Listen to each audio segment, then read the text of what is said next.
Bonjour, nous allons voir aujourd'hui comment créer une nouvelle variable sur la plateforme à partir des données de l'étude. Pour approfondir notre analyse, nous souhaiterions comparer les résultats auprès du cœur de cible de la marque, c'est-à-dire les femmes âgées de 35 à 49 ans. Nous allons donc créer une nouvelle variable dans les résultats qui comportera deux modalités, le cœur de cible et la cible secondaire, le reste de l'échantillon.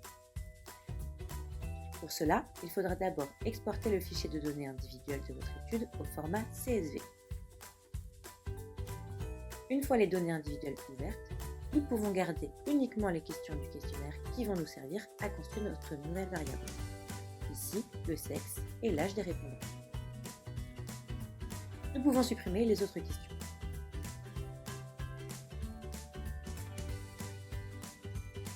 Attention, il faut absolument garder la colonne Interview ID qui est la clé de correspondance entre nos répondants et la modalité à laquelle ils appartiennent. Ensuite, créez votre recueil. Pour cela, nous allons jouer avec les filtres pour sélectionner notre cœur de cible. Je sélectionne dans un premier temps les 35-49 ans, puis les femmes. Et nous déroulons ensuite l'entête de la colonne cœur de cible.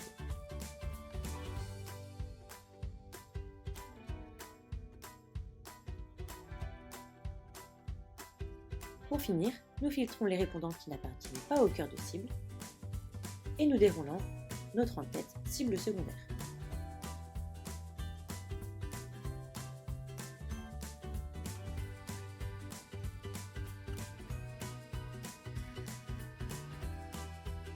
Et voilà, nous avons donc ici nos deux modalités, une pour le cœur de cible, les femmes 35 à 49 ans, et une autre modalité pour la cible secondaire, le reste de l'échantillon.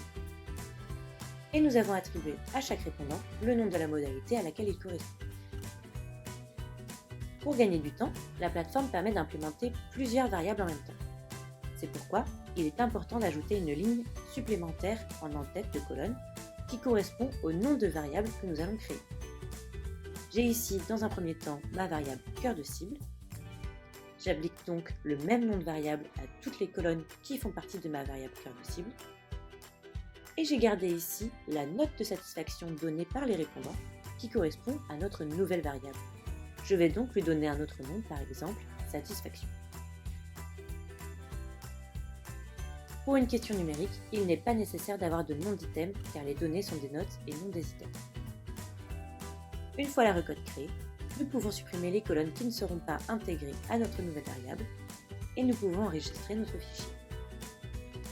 Le fichier doit être au format CSV encodé UTF-8. Rendez-vous ensuite dans l'onglet Import de variables sur la plateforme et importez votre fichier. On vous demandera ensuite de sélectionner le type de question à créer sur la plateforme par variable. Nous avons ici une variable à réponse unique, ma variable cœur de cible, et une variable numérique, la variable satisfaction. Nous leur donnons ensuite un libellé qui est le nom de variable qui apparaîtra dans les résultats de l'étude. Une fois la nouvelle variable importée, elle apparaît dans les résultats. Cela peut prendre plus ou moins de temps en fonction de la taille de votre échantillon et de la requête créée. Cette nouvelle variable se présente comme une question standard sur laquelle nous pouvons utiliser les différents outils d'analyse. Elle apparaîtra également dans vos différents exports, tableaux, graphiques ou tri croisés.